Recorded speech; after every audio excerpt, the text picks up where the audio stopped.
অনেক সময় আমাদের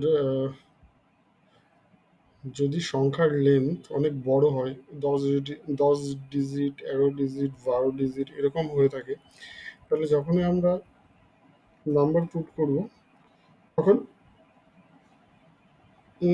একটা এক্সাম্পল দিই, 20002004356 এটা একটা বায়ার আইডি।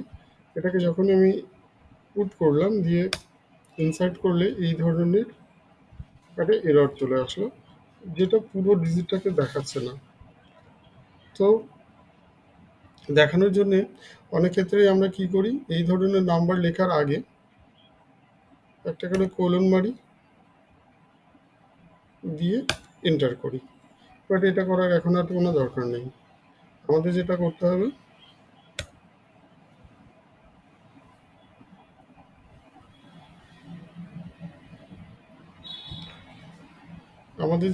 হবে, এখন সেটা হচ্ছে হোম ট্যাবের আন্ডারে নাম্বারের আন্ডারে জেনারেলে গিয়ে ফ্র্যাকশন করতে হবে, বা পুরোটা আমরা সিলেক্ট করে হোম ট্যাবের আন্ডারে নাম্বারের আন্ডারে গিয়ে আমরা যদি ফ্র্যাকশন করে আসি, ফ্র্যাকশন করে আসার পরে নাম্বার আপনি ইনসার্ট করতে থাকুন, তাহলে আর এই এররটা আসবে না।